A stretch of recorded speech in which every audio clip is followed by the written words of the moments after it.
Hi everyone, I hope you're well. So today I wanted to talk about Ikemen Sengoku.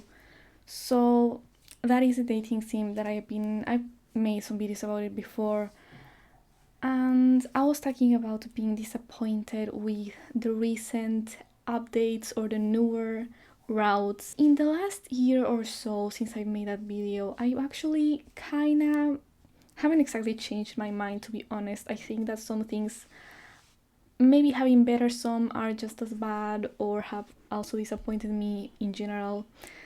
And yes, I want to talk about them. So I'm going to mainly focus on the stories this time. Last time I was talking a lot about the pricing. I spent a lot of time talking about the pricing and how the model is kind of predatory. But I think today I'll focus more on the writing itself, the storytelling of the specific newer stories to the app. So I think the newest one that I started reading or playing, I guess, is not the newest one, but the first one actually that I started playing from the more recent ones is the Motonari story. So Motonari is a pirate, and I've always had a thing for pirates in romance stories, and of course I know that pirates weren't all that. They were often very horrible people and they were actually criminals by definition and so on, but it's just fantasy, it's just a romance story, so let's just put that aside. But yes, I like the pirate thing. I'm just really into that overall, and I figured that I would really like this Motonari one. He seems to be kind of that bad boy type of character. Doesn't seem to be too over the top, but I think it's kind of funny, but I like it. I mean, even though I think it's kind of funny, I like the fact that they have this kind of pirate speak with his dialogue, even though he's obviously supposed to be Japanese. But they have him speak, or they write his dialogue down with this kind of like stereotypically pirate accent, which is supposed to be like English or something, right? But again, he's Japanese, which is funny. But I think it's cute anyway. Like I don't really mind some, historical inaccuracies or being kind of creative, I guess. Some creative, they take some creative freedoms, but I think that's fine sometimes. My main issue with this story, which I must say I actually liked it a lot overall, but my main issue is that the story had to take this "I bought you at an auction" type cliche, and there was really no good reason for that at all, because the story would have been pretty much the same without that trope. And I know some people like it. I know it's kind of cute for some, but I don't like it at all. I mean, I pretty much avoid any stories with that. And I think it especially bothers me because it didn't need to happen in the story for the whole kidnapping plot to take off. For example, in the Shingen story, which I'll talk a little bit about later, he just kidnaps the main character. He doesn't have to buy her to kidnap her, and even Motonari didn't have to buy her either. I mean, he basically threatens her a little bit, and that's kind of enough to keep her in line. So the fact that he bought her doesn't make any difference in the story, and it's just like a really, and it's very short lived. So maybe I'm just like overly bothered by something that doesn't really take that many pages, in the game. And I think it especially bothers me because Ikemen Sengoku is supposed to be, or I guess Cyber as a whole, is supposed to be to me this kind of this general writing is supposed to have this writing and this storytelling that is kind of above cliches like that one. That's the kind of thing that I would expect from Voltage, and that I think justifies a slightly higher prices on the Ikesen, on the cyber stuff. When it comes to the Voltage stuff, it's significantly cheaper, but I also realize that the writing I may not like as much, and the characters might be a little bit more archetypal, and the story might rely a bit more on tropes, but that wasn't the case with kind of the first wave of the Ikisen characters. Those were all very fleshed out to my taste. Even the stories that I felt were a little bit more slow or boring, the characters were still interesting and they didn't seem archetypal at all. And this one is a little bit bordering a little bit too much on that. But at the same time, I can't lie. I mean, honestly, I do love this story regardless of what happens, regardless of the tropes that happen. And of course, Motonari overall is a very interesting character. I don't think he really falls on any archetype of like too much on any archetype of like bad boy or he is, I guess you could say, as a little bit of like the bully with a heart of gold or something like that. But even then, I mean, he's got his complexities like any other interesting character that is company, that is world building, what is that called, universe, I guess, has. In fact, I actually recorded the whole Motonari story so that I could read it twice, because I was expecting to like it and I did. And just in terms of the writing, the story itself, it was pretty fast paced, I would say. It was pretty entertaining, I mean, the whole way through. It didn't really go through too many moments that were too slow, where nothing was really happening or there was no conflict. There was always something happening there.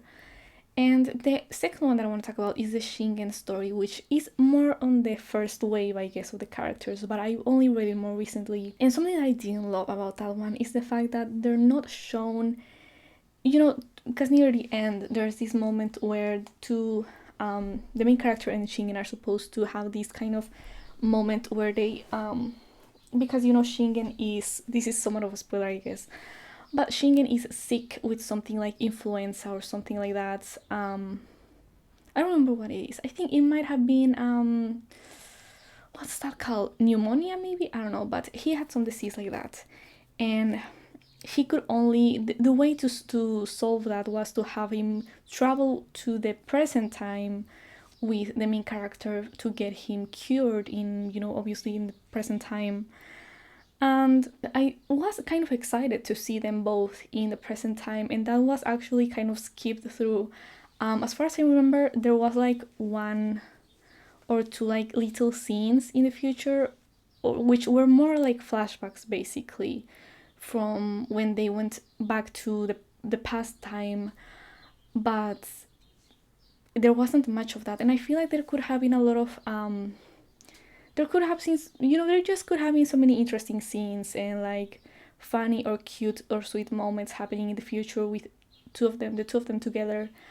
So it was kind of disappointing to not have that, and I'm not sure if maybe, I don't believe it's the fact that I didn't choose the options that I had to choose, or I didn't use that many, or that I didn't make use of enough I guess points or anything like that. It wasn't that. It was the story was like that. They didn't write that. They didn't write stuff with him in the future.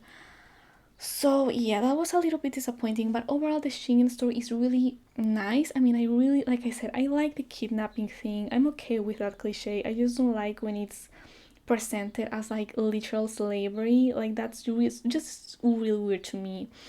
Even in the past time, I mean, in this story, it's actually pretty nicely paced, not just paced, but also kind of created, constructed, in the sense that um, he Shingen, who of course is one of the enemies, he hears about Nobunaga being kind of put to sleep by the main character, kind of like telling a children's story or singing like a lullaby or something like that, like a nursery rhyme. There was something like that happening, and then he hears about this because there's this rumor going on in the whole castle, and that rumor ends up in like the whole, all the way where Shingen lives, and he hears about it, and he knows, he figures, or he guesses that the main character is like some sort of concubine or whatever, concubine, and he plans to kidnap her initially to use as like bait or whatever for Nobunaga. But eventually, of course, even though this is a romance story, they both fall in love.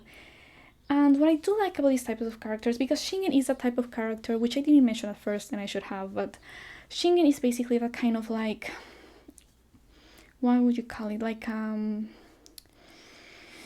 it's not called a playboy, is it? He's like a very flirtatious character, like womanizer character, right? I was thinking there's a Britney Spears song that's called that word that I need to find, and I just found it. It's womanizer. Yeah, he's like that. But what I do like about those types of characters, which I don't always like those types, but I think it's interesting that you kind of do see a shift from him kind of out never taking anything seriously in front of her and always like playing around, or you can tell that he doesn't really mean what he says, or like maybe he does find you attractive but he doesn't really he's not really thinking of like a serious relationship the way that you would usually expect in a romance story, right? So what happens is more like over time he becomes more serious, and it becomes easier to kind of trust him when you know that he's not just messing around and kind of like trying to be funny or just trying to get into your panties. So yeah.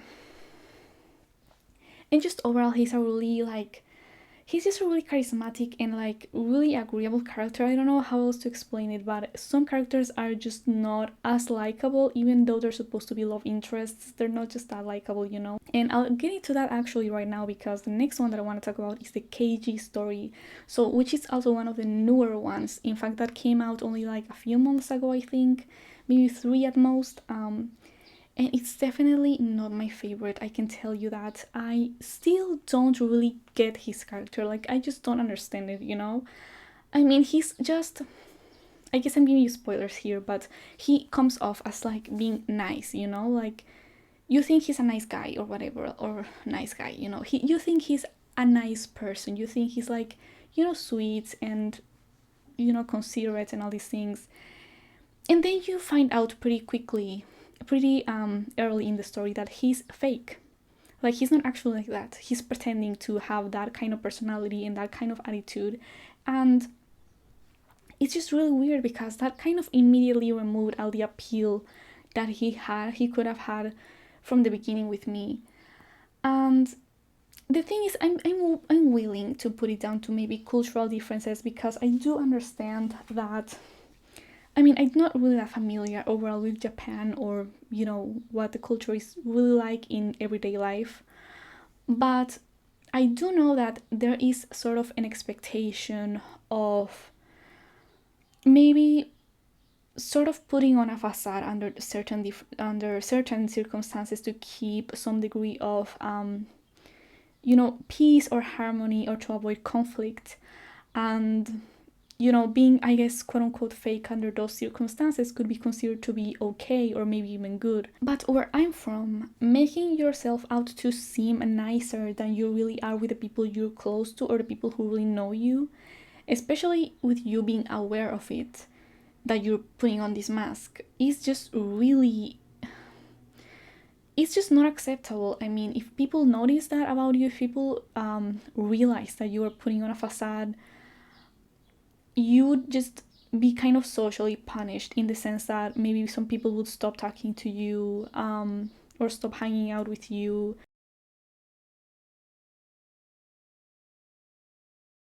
And I think that really applies to me as well, because there's a reason why I didn't like this character as soon as I realized that he was pretending to be some other way. And I was like, but why? Like, even though he explained it in the story, I'm still like, that doesn't seem like a good enough reason. And of course, again, like I'm saying, I understand that it's strongly maybe cultural, but, and it's a guess of mine, of course. Like I'm saying, I don't really know for sure if maybe it could be down to bad writing more than cultural differences, but I'm just assuming that it could be that. I found it kind of difficult to sympathize and to kind of be attracted to this guy who I was supposed to like. And even though he was so self-aware of how fake he was, like, he knew that he was being fake, and the main character knew it, and we were supposed to be fine with it. Everyone, the reader and him and she and her, we were all supposed to be okay with it. Like, we were just kind of supposed to accept it, because it wasn't something that the story just kind of like justified in some way. Like, if it's not that like after a while or near the end or anything, or halfway through the story, he was like, well, I don't have to do this in front of other people anymore. I can just let people know how I really feel about them. There was no point where he kind of like acknowledged that what he was doing was, just wrong to some degree, in some way, even if it's not the worst thing that you can do as a human being. There was no acknowledgement, I feel, that he was doing anything wrong at all. But the point of all of this is that, yes, I didn't love the story that much. I didn't love the character especially. I would say the story as a whole is a bit more interesting than the characters.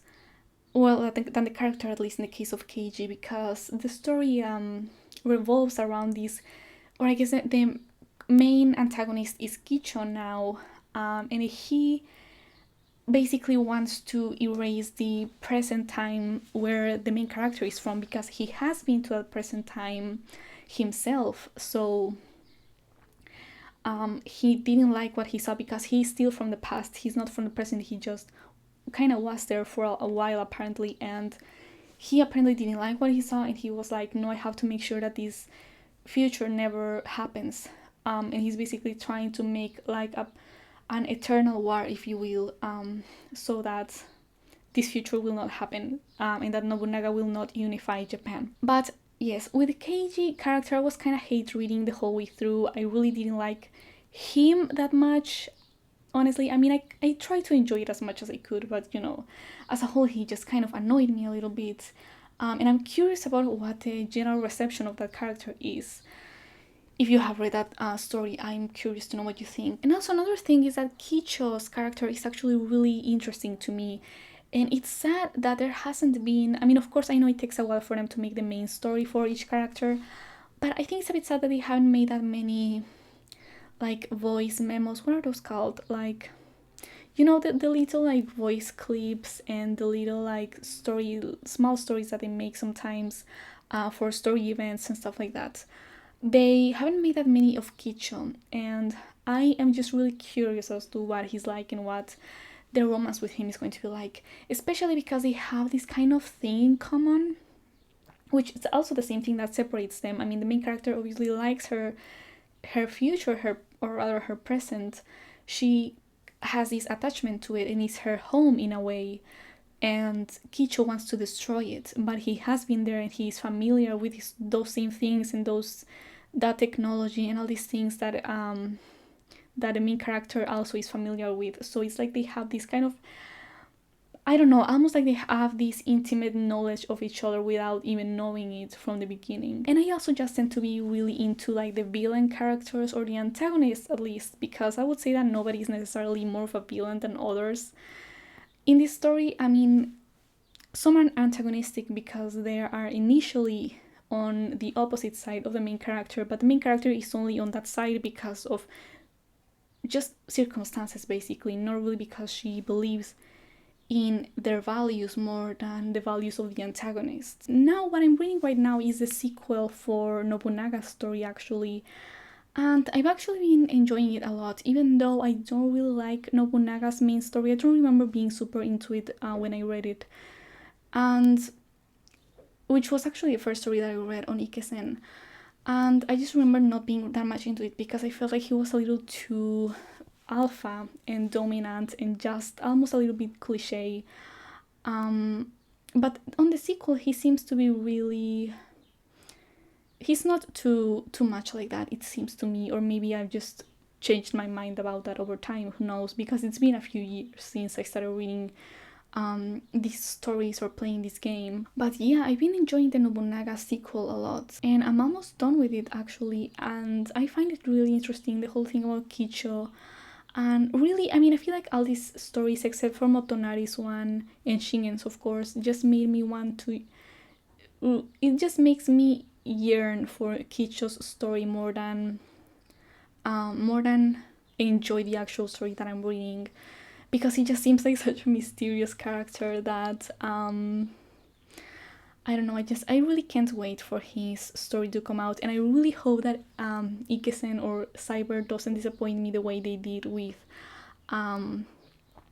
Kenyo, because you guys remember that the first video that I made talking about Ikemen and my disappointment with them was about Kenyo. Well, no, it wasn't all about that, but a large part of it was because the Kenyo story was really disappointing to me, and I really hope they don't do that this time with Kicho, because he has so much potential as a character, especially for a romance. So yeah, like I said, I hope to hear your thoughts on these stories if you read them, and I'll see you in the next video, and I hope you enjoy this video. And I'll see you in the next one.